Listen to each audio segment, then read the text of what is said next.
use Siri. If you're on Apple, use Google Voice.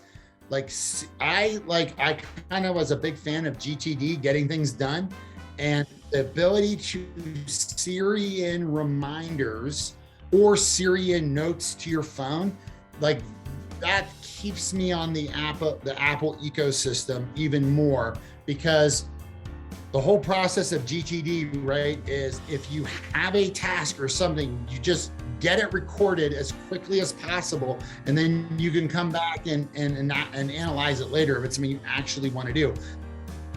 I'm Junaid Ahmed, host of Hacks and Hobbies podcast and a digital presence advisor at HumbleZone. This episode is brought to you by Home Studio Mastery. I launched a consultation and course program to help podcasters and course creators to create a space in their homes that'll reduce the friction of creating content and appearing their best when showing up on camera.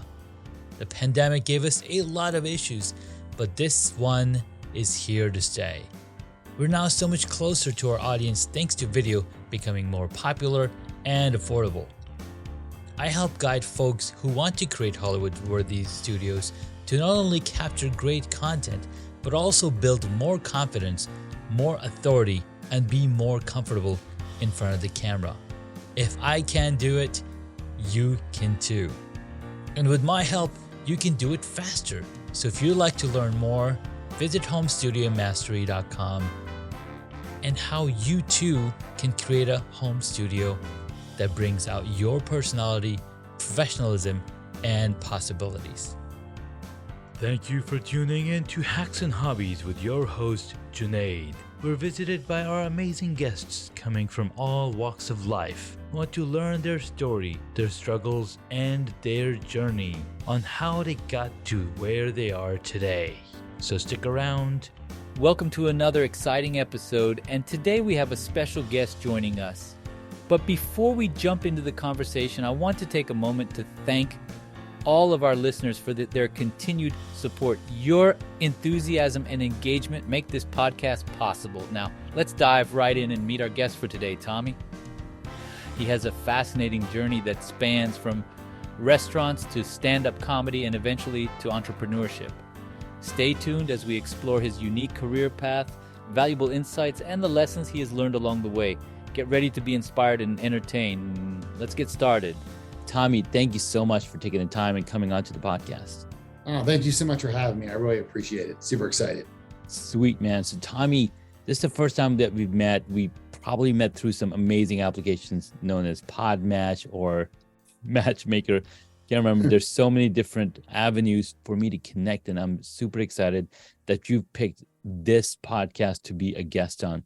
Tell me a little bit about yourself and how you got started. So I have the most non-traditional career path, right? Like I started in restaurants at 14, making cheesesteaks in Columbia, Maryland. I went through a hotel restaurant degree. And then as soon as I got into my first job, I was getting my butt kicked, that typical, hey, I have a degree, I should know everything, but then get into the real world and know nothing. And I remember telling a friend of mine, I should just be a stand-up comic. That would be so much more fun than this. And she was like, yeah, man.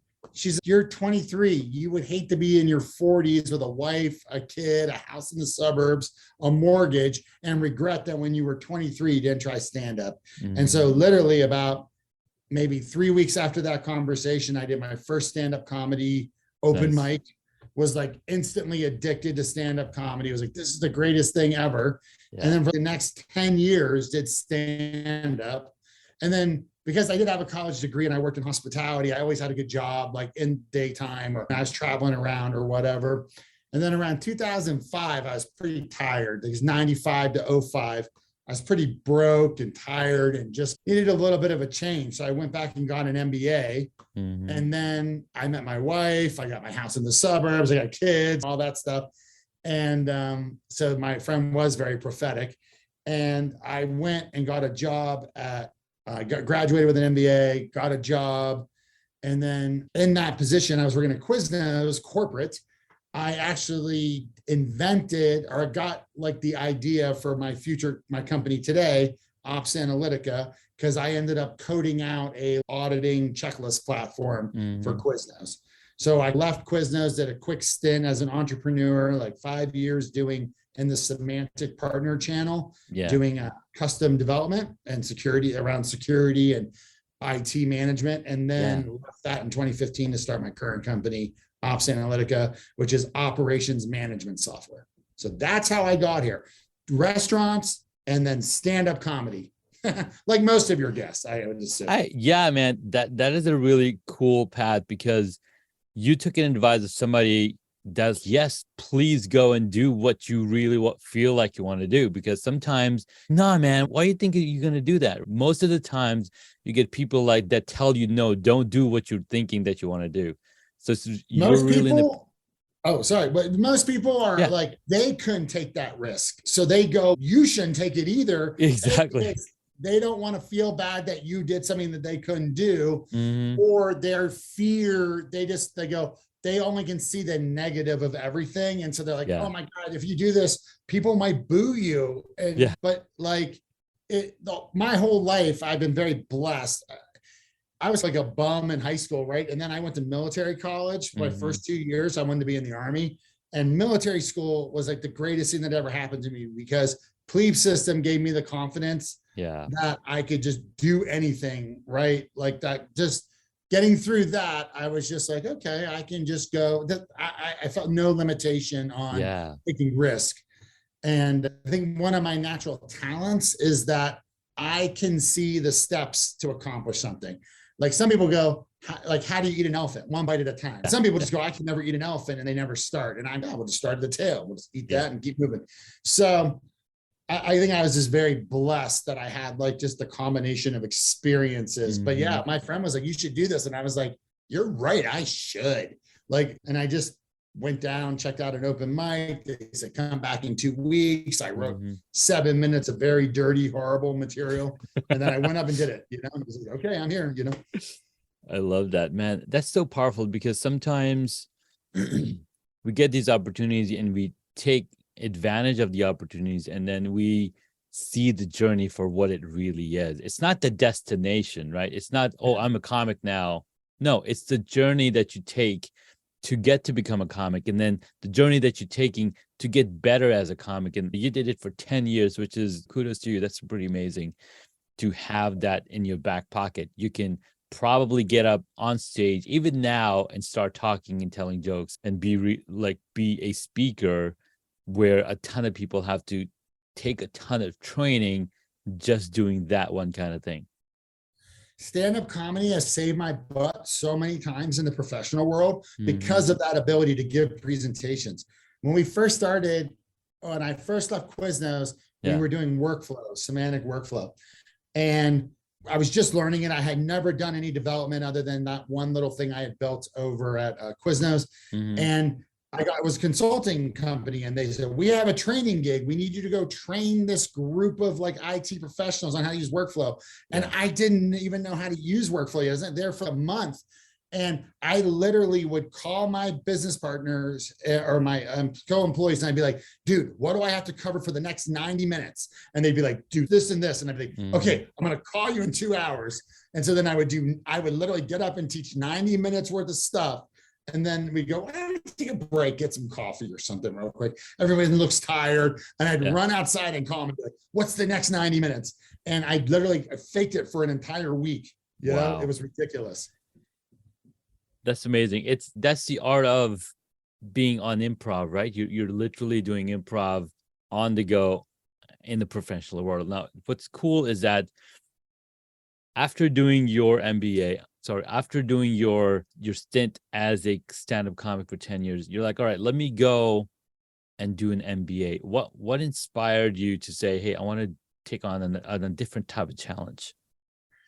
So I was getting burned out, and we went to do the Vegas Comedy Festival. And so like we got invited to go perform in the Vegas Comedy Festival. So we drove, me and Josh Blue, and Josh, which was #2 on America Got Talent last year. Nice. And then he won Last Comic Standing.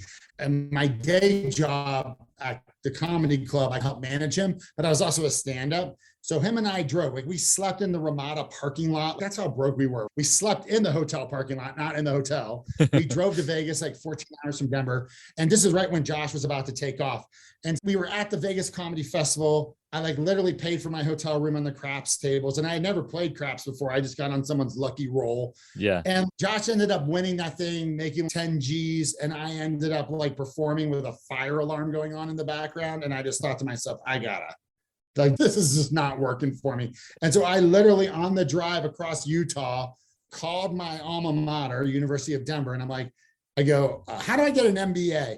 And the person on the other end of the phone, like the business school, was so like nonplussed because they're like, who like does zero research and just calls a graduate school and goes, how do you get an MBA? Yeah. And she was just like, you got to apply and you got to take your GMATs. And I'm like, done. Thanks. Bye. Hung up the phone and just went on that path. I got to apply. I got to take the GMATs. And that's like literally how I got there. I was like, I just got to switch gears. Yeah.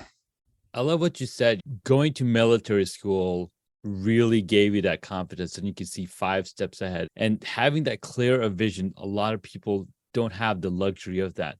And I'm going to ask to share some hacks later on, but how else has that helped you throughout starting a business, starting entrepreneurship, and creating the many jobs that you have for the people that are working with you? I don't think I'm exceptional in any way, shape, or form. I don't think I'm like the greatest thing ever. I'm not Elon Musk, you know what I mean? Sure. I just can see a path to get from A to Z. And one of the things that happened to me, side note, so I was doing stand-up, right? Towards the end there, we're like working in the basement at the Comedy Works in Denver, which is like the local comedy club. And in the basement with me is a guy named Ben Roy. And there's a couple other guys that work at the club. And he's doing data entry and I'm helping book shows and like whatever. We worked in the entertainment division. And I quit comedy to go get my MBA. And I did stand up during my MBA, but not as much, obviously, because I was busy. And then once I got into the workforce, I was really just 100% focused on making my career.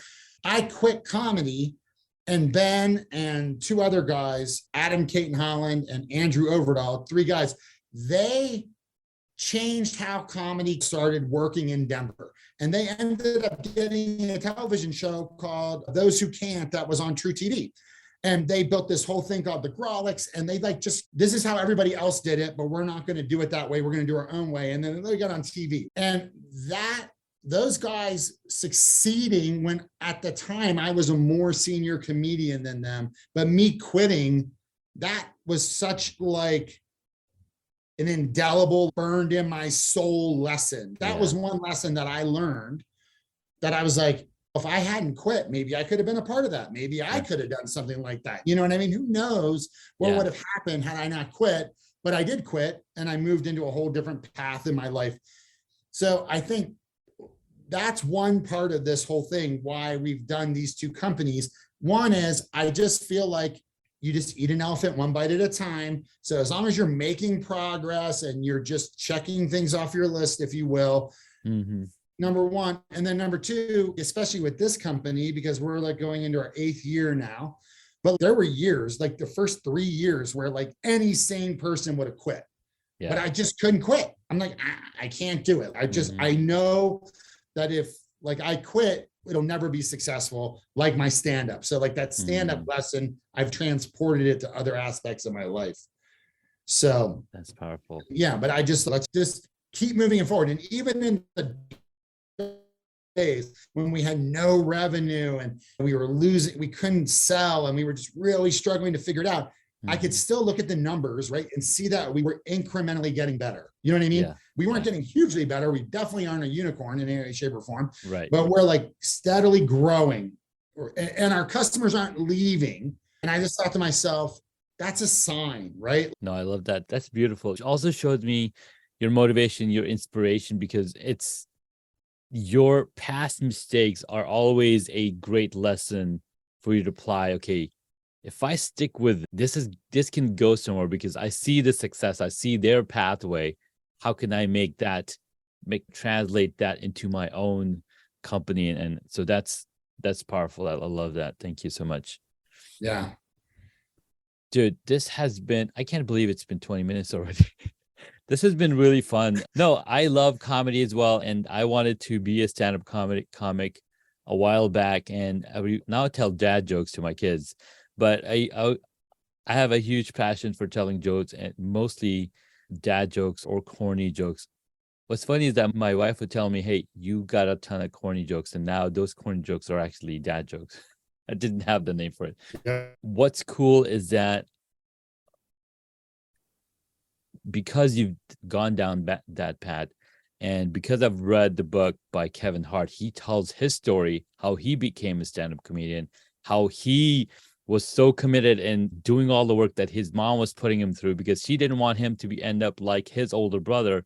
So she just had him keep working all the time. And then that translated into him being the success that he is because he had that built into him. So kudos to you. That's pretty amazing. Dude, let's take a quick break. And when we get back, share with us 3 hacks to take away. We'll be right back. I'm Junaid Ahmed, host of Hacks and Hobbies podcast and a digital presence advisor at HumbleZone. This episode is brought to you by Home Studio Mastery. I launched a consultation and course program to help podcasters and course creators to create a space in their homes that'll reduce the friction of creating content and appearing their best when showing up on camera. The pandemic gave us a lot of issues, but this one is here to stay. We're now so much closer to our audience thanks to video becoming more popular and affordable. I help guide folks who want to create Hollywood-worthy studios to not only capture great content, but also build more confidence, more authority, and be more comfortable in front of the camera. If I can do it, you can too. And with my help, you can do it faster. So if you'd like to learn more, visit homestudiomastery.com and how you too can create a home studio that brings out your personality, professionalism, and possibilities. Hey guys, welcome back. We've been talking with Tommy here on Hacks and Hobbies podcast. I'm your host, Junaid, and we've been having some fun conversations, especially around the power of staying consistent, staying curious, and then going down the way, following your heart and doing what you truly want to do. So thank you so much, Tommy, for sharing. Let's jump right into the 3 hacks you've got for us to share.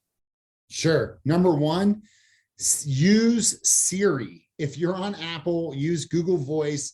Like I was a big fan of GTD, getting things done, and the ability to Siri in reminders or Siri in notes to your phone, that keeps me on the Apple ecosystem even more, because the whole process of GTD is if you have a task or something, you just get it recorded as quickly as possible. And then you can come back and analyze it later if it's something you actually want to do. We have so many, I thought and look at my pad and it's gone 3 seconds later. So just training your brain that when you get that thought and you recognize, hey, this is a good thought, just Siri it right into your phone instantly, so that you have it recorded, because it will fly away as fast as it came.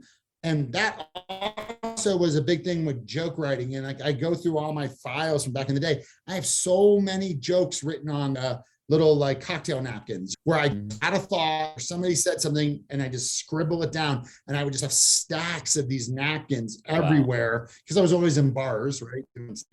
So it's the same thing. But number 1, just if you have a great thought, record it immediately. Have the discipline to stop, record it, and then move on. Because you might look at it a month later and go, it's BS, but at least you got it on paper.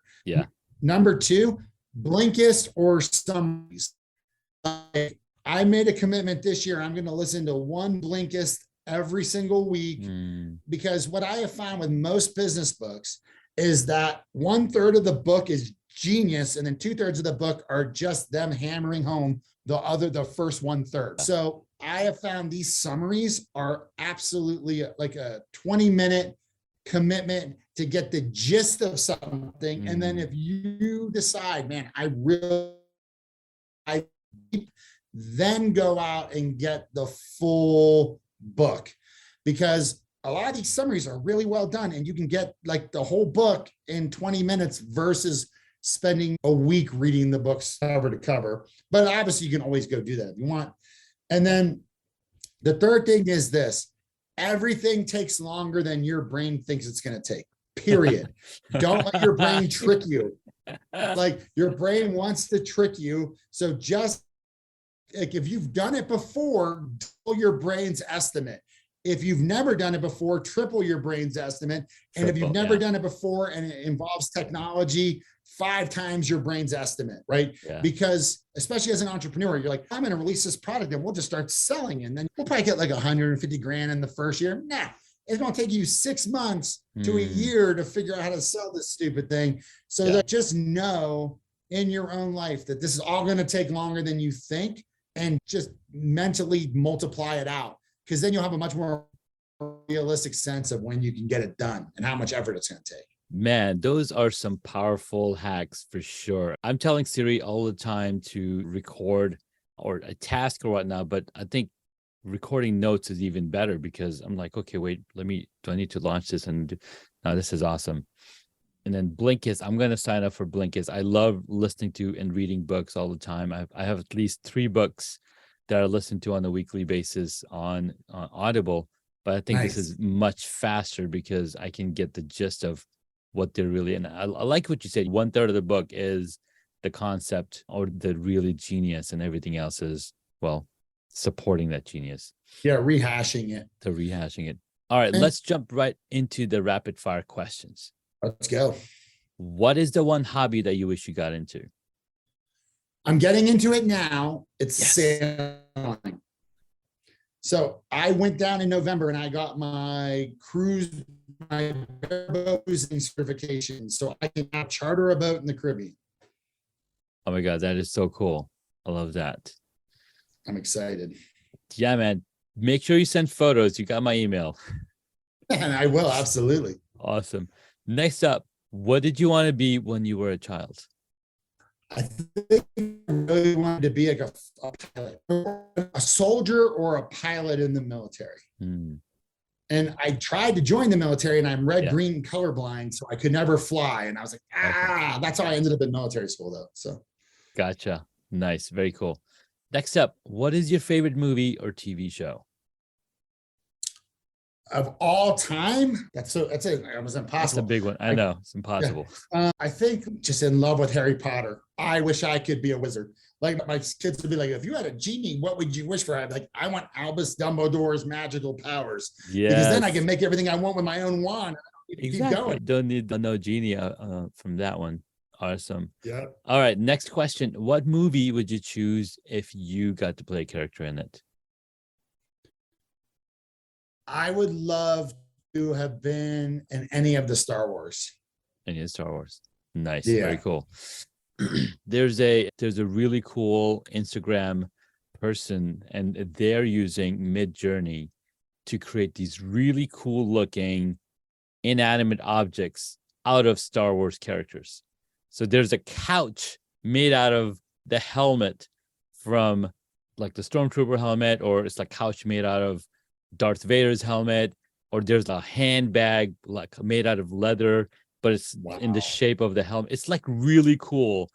I was like, this is genius. I wonder what the prompt they typed in to create something like this. You got this guy I went to military school with. He lives in Pittsburgh, and he's an artist, and he does cast molds, and he primarily only does Star Wars. So he builds, like, he models the ships and paints them, and all the helmets. It's insanity. His name's Radu Plachinsky. I see him on Facebook all the time with I made 50 of these helmets. Nice. All right. Next up, who's your favorite superhero? Man, I loved the first Doctor Strange movie from the Marvel Universe. I didn't read a ton of comic books when I was a kid, but I thought that Doctor Strange, the first Doctor Strange movie, was my favorite of all the Marvel Universe. So I'm gonna say Doctor Strange. No, that was really good. Absolutely. the story arc of Doctor Strange is also really good one, especially when you go and see him in What If series, and I'm like, whoa, this is pretty neat. Yeah. Next and the last question: if you were a board game, what would it be? Backgammon. Backgammon. All right, sweet, man. Tommy, thank you so much for your time. Where can my superpreneurs find you? Guys, if you want to reach out to me, friend me on LinkedIn. I would love to hang out with you. That's my big online. That's where I do most of my online stuff. Mhm. Or here's the deal. In my current company, my job is to figure out use cases for the platform. That's one of my big responsibilities, is to try to figure out new verticals and new ways to use the platform. So if you have a business problem and you're looking for some operations management software, task, checklist software to help you run better operations, come and just see us at opsanalytica.com. Jump on the chat. I love to get on a call with you and just talk through your problem and what you're trying to solve for, to see if I can help you do that. Because that's what really feeds my soul in the company, is when people can take our software into a new direction and use it for something that they're trying to fix. Awesome, man. Thank you so much for sharing, Tommy. I'll be sure to include the links to all the places that you've suggested, and so the audience can reach out to you. And Tommy, keep in touch, man. I want to see those photos, and we'll catch up very soon. Thank you so much. Thank you so much, man. I really appreciate it. And thank you, everybody, for listening. Thanks, everyone, for listening, and we'll catch you in the next episode. Thank you so much for taking the time to listen to this episode on Hacks and Hobbies. We absolutely appreciate your contribution. You can find additional notes on hacksandhobbies.com. Please share the podcast with your friends and tell them what you learned about our guest today.